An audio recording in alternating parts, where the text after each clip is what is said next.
Hi, so I'm back to the NTV650 and still not really any closer to finding out the source of the vibration and the noise that I'm experiencing. I'm starting to get a little bit of feedback through comments and such saying that it's actually fairly normal. What I have here is not a cam chain rattle, which exists in just about every Honda engine that I've ever encountered. They always have a slightly rattly cam chain, particularly at idle. This is more of a cutting sound. This is more like a chainsawing against the side of a worn out tensioner or something like that. But I do acknowledge the people who have been saying that this is actually a fairly normal experience for this motor. It might actually be. But I'm going to continue anyway because I've gotten this far. I do know that this bike has over 100,000 kilometres on it. The lifespan of an engine really is determined by how well it's taken care of. If you change your oil routinely with filter early, or at least at the manufacturer's recommendations, you're probably going to get good engine life for a start. If you treat the engine respectfully and ride the torque curve of the engine rather than taking it to redline in every gear, you will find that it'll last longer still. So 100,000 really is just a number, but it is a number that's high enough to make the cam chain tensioners and the cam chains themselves questionable. So in this video I'm going to start taking the back cylinder off, and that will give me the ability to inspect the piston, the cylinder wear, and it'll also give me some insight into the state of the crankshaft, because I'll be able to give the connecting rod a bit of a wiggle and see what sort of space there, what sort of clearance there is there between the connecting rod bearings and the crankshaft itself. So this could be a very interesting little exploration within itself. If all else fails, at least we're having fun. So let's get in.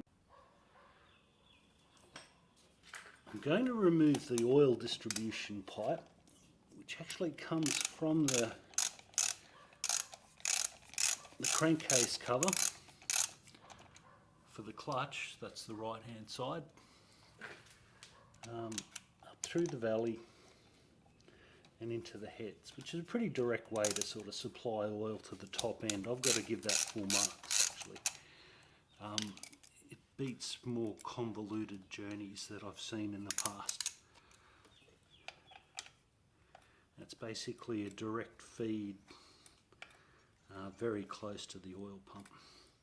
Hoping to keep these water pipes on though. I don't really want to disturb too much of the engine.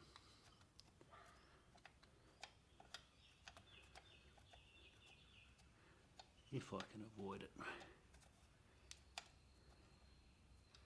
I'm just going to loosen that off. Same on the other side.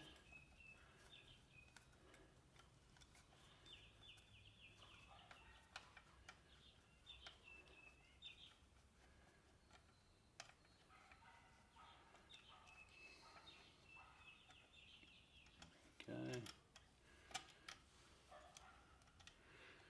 Trying not to lose those copper washers there.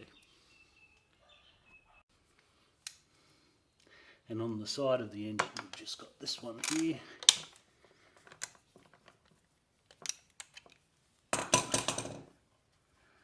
Which is just to probably stop it from rattling around too much. And of course we took the lower one off earlier.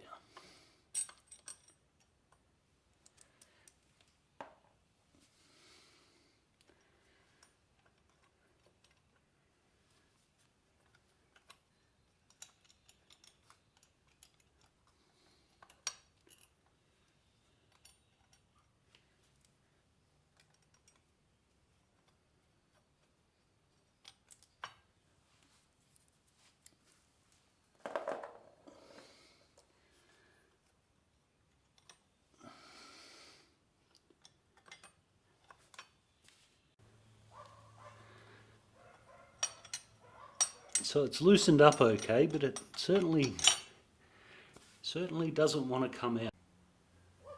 It sort of gets stuck on things, but that's okay. I mean, even if I took these pipes off, it'd still be stuck on the tab on the head. So taking these pipes off is not going to cut it.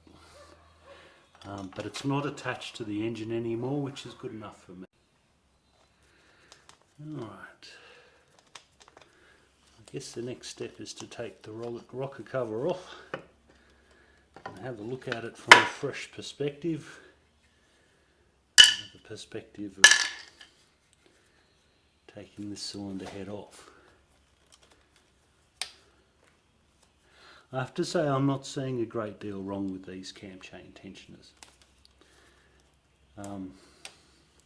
But the vibration that I'm experiencing and the noise it makes, these aren't normal things. And it could be just something simple like a gearbox bearing, who knows. With this sort of mileage, it's not impossible.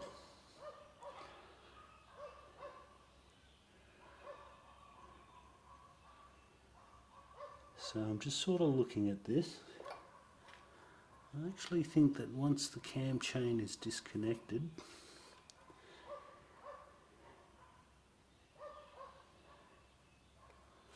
it may not have to interfere with the rockers and all of that sort of stuff.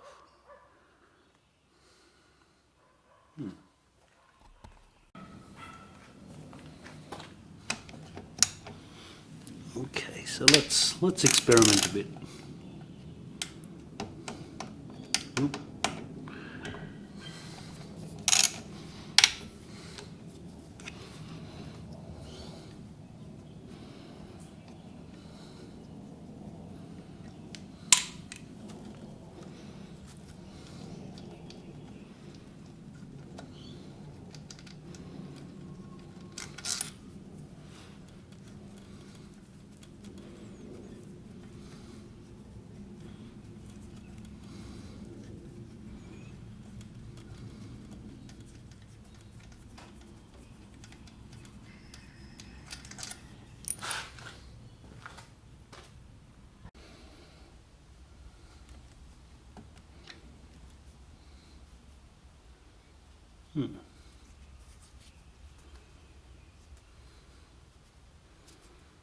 Okay, no obvious step there.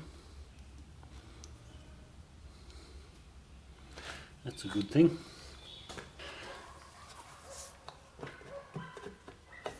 I think at this point, being able to rotate the motor would be handy.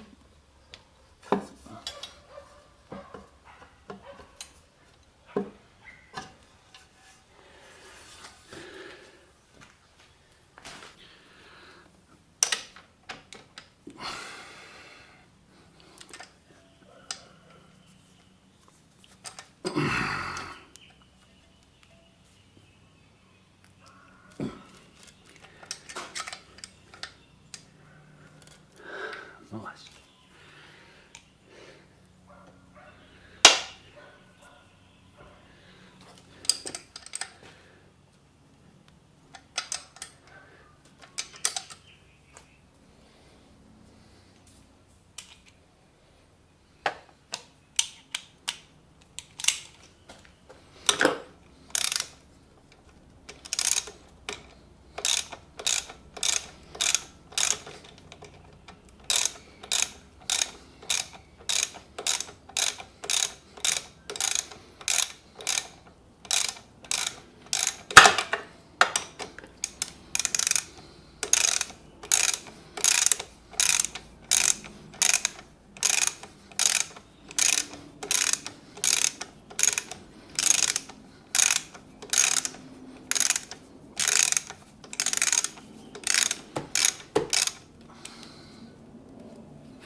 Okay, so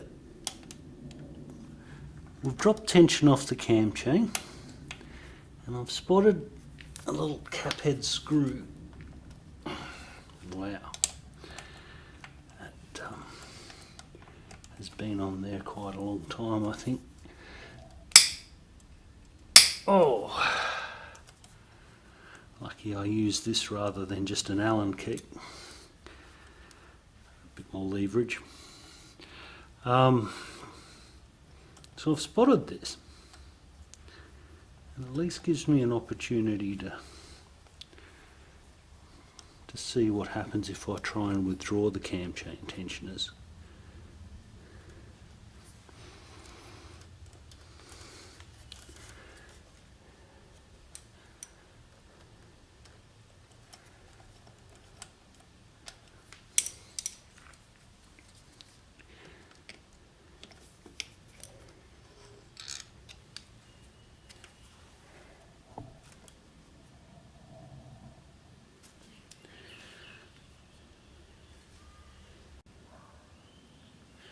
Okay, now that's a surprise. I expected it to actually be part of I expected there to be a tab coming across that I couldn't see. But no, it's just part of the whole hold the head down situation. Wow.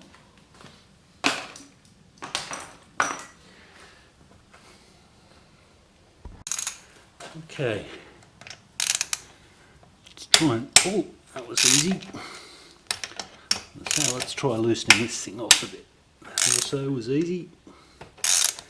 Ish.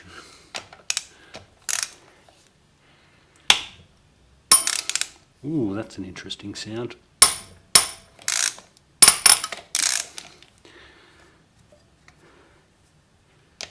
That's not a good sound, but it worked out in the end.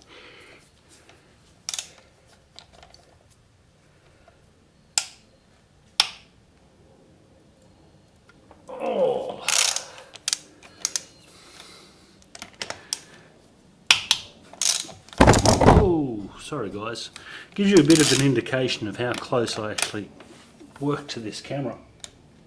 To give you guys a good view.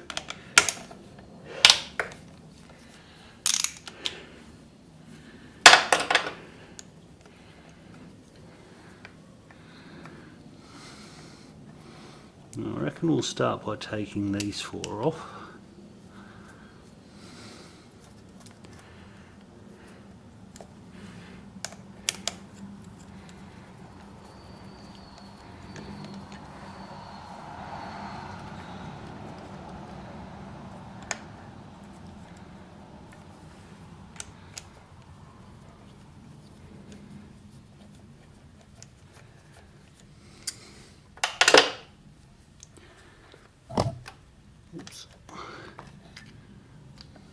came nice and easy.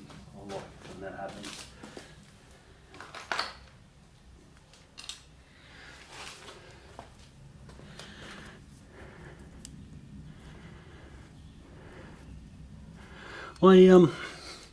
I do like the 3 valves per cylinder arrangement. I do think it's good. The inlet is going to benefit more from multiple valves than the exhaust. So it strikes me as quite sensible. So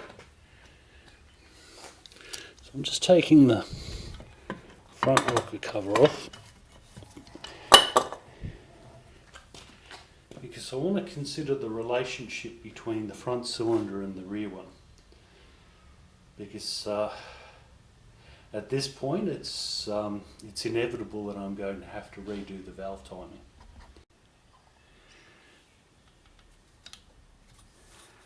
Okay, so the exhaust valve is open.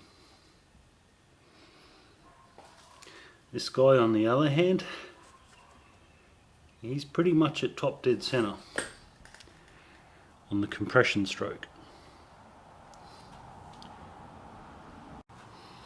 And the beauty of all of this is that I don't even have to take pictures because I have video.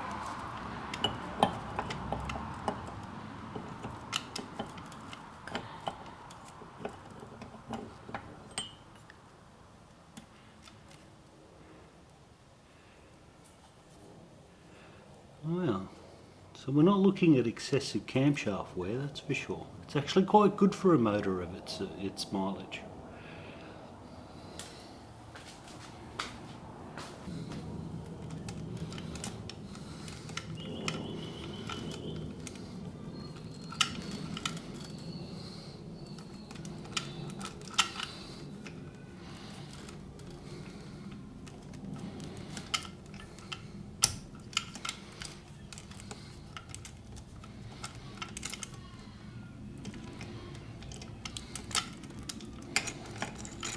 Yeah.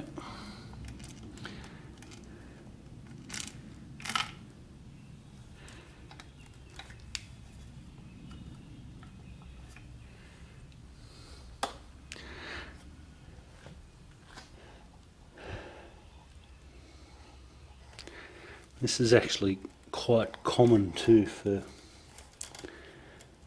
these engines, in that the head sort of retains the cam chain tensioning mechanism.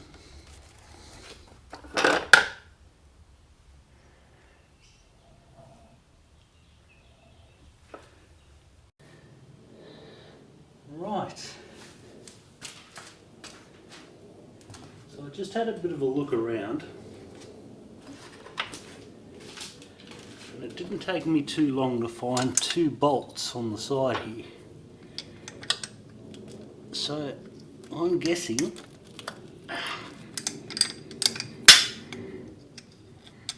they retain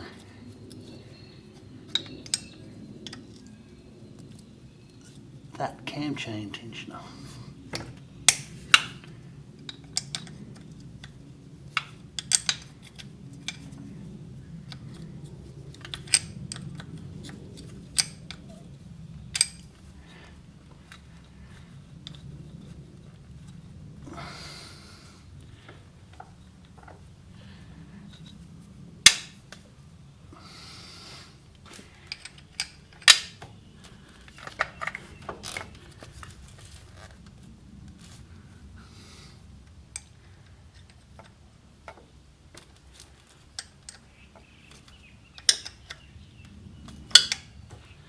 You can probably only see the lower one, and I do apologise, but getting light into this. There's actually I use 2 light boxes, and they're not real good at illuminating through the frame. Just something about the frame that seems to stop light in its tracks. That's one.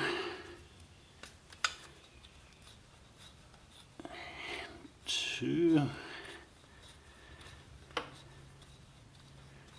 I bet you there's still a pin down the bottom somewhere. Okay, so let's loosen that off.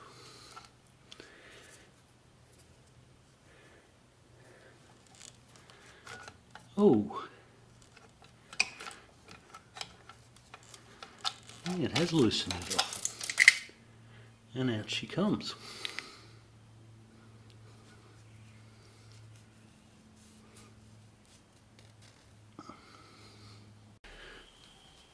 Okay, so this is up close and personal with our tensioner. This is, one side is sort of passive, so it just has this material here that the chain rubs against.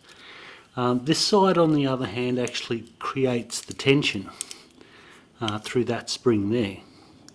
So having a look at it, this is a worn tensioner. You can particularly see it there. But I don't think that this is the source of the problem, because I'm just not seeing it worn out to the point where there's metal anywhere. Because that's the noise I'm getting. I'm getting a metal noise. So that's interesting. So what we have is an obviously worn tensioner, but very much in line with the mileage of the bike.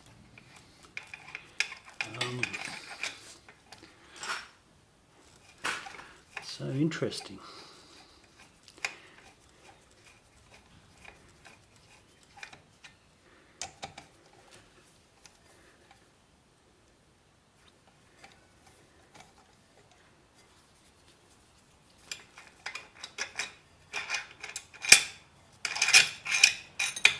Ooh.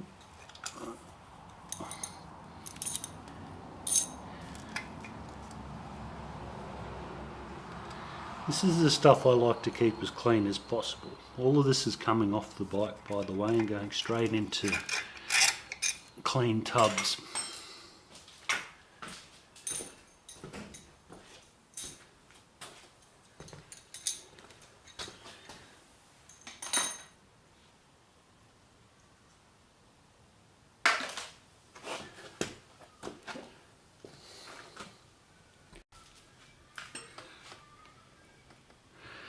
Okay.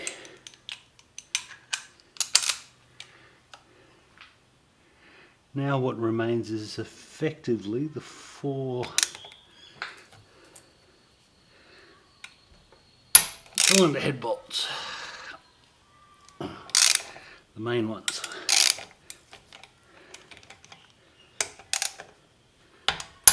Oh,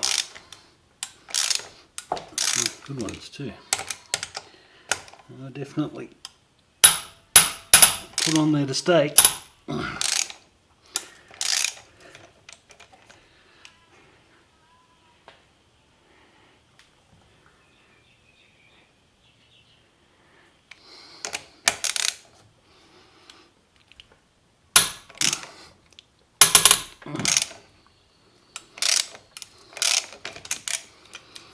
There we go. Now it's going to be interesting how that wheel pipe goes.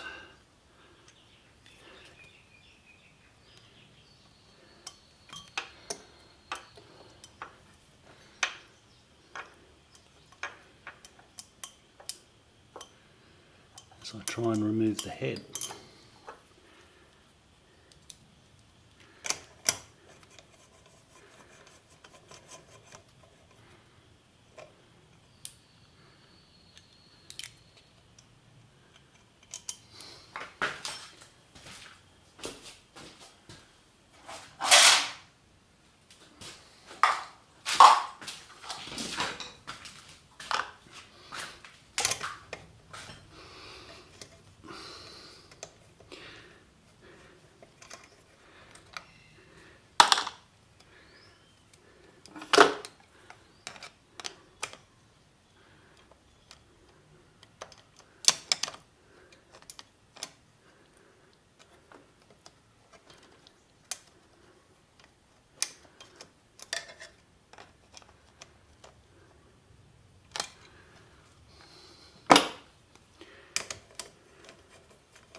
Not seeing anything else holding it together.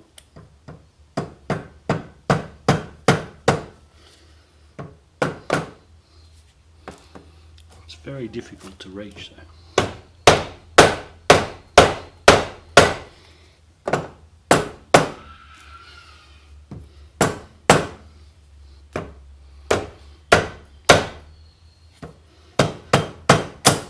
Oops.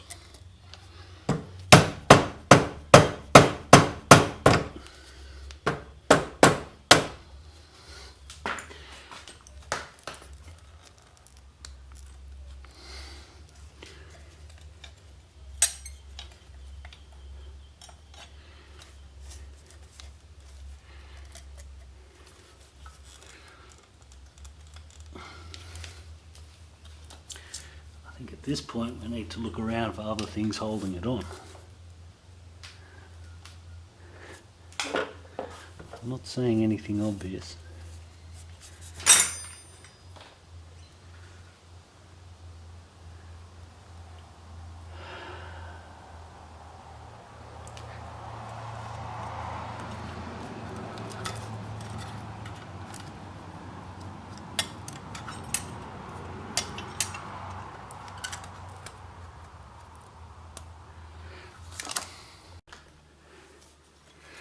I have spotted something obvious. There is a pipe that joins probably the water jackets of both heads, cylinders, and that's going to complicate things.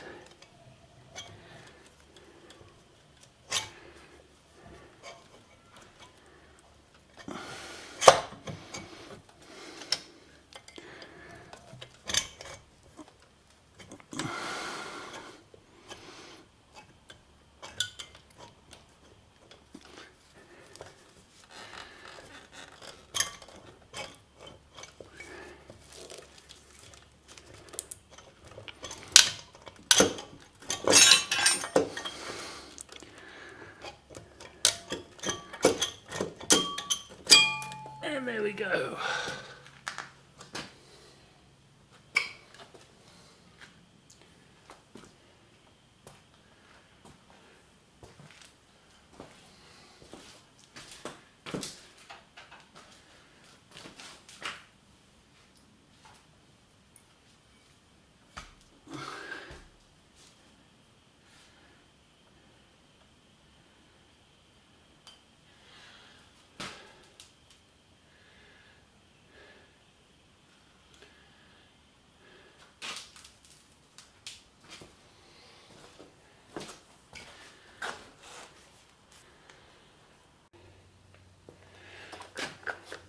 Okay, so this tensioner is mostly retained by these two cutouts in the cylinder, and now that does seem to be sticking on the bottom there as well. Oh, there is a little bit of side to side in that.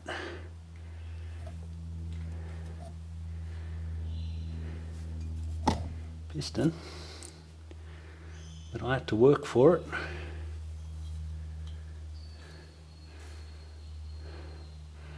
I'm really hoping that the problem becomes apparent before I have to start taking cylinders off and splitting cranks.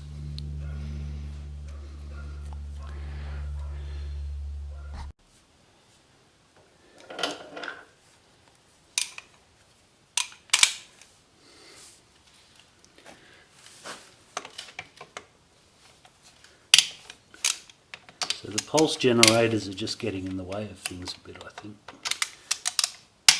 So it's time to pull them off.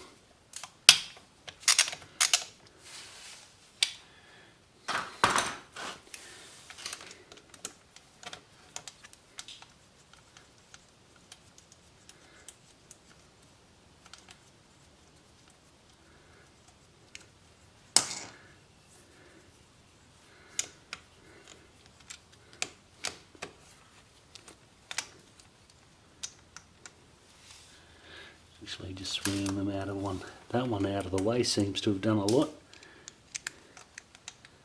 I'll put that there for now.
So,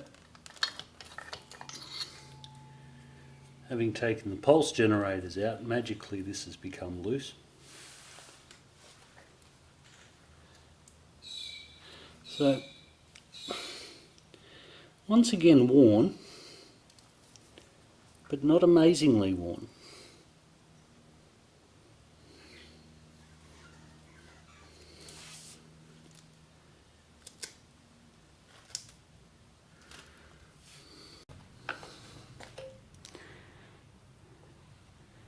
Yeah, so that's an interesting little arrangement there, joining the two cylinders.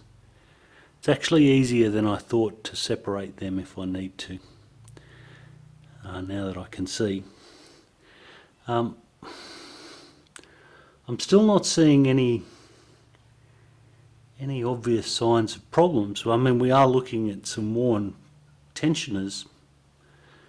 The tensioner guides are not good, but the springs are still strong and they're not worn out, I wouldn't have said. They still seem to have adjustment in them, in the bike. I guess the logical step would be, now that we've pulled the back cylinder off, it's paved the way for the front one. So we may as well do that as well. It might give us, it might be where all the problems lie. Then again, it may not. What I do like though about this motor is that it's very clean and very tight for its age. There's no step in the bore there. I can make the piston rock in the bore, but I have to put effort in there. So I'm a bit inclined to not go any further with them if I have to. Because there's certainly no problems there. And the motor does have significant compression, like really seriously good compression. I just need to find out what's making this noise.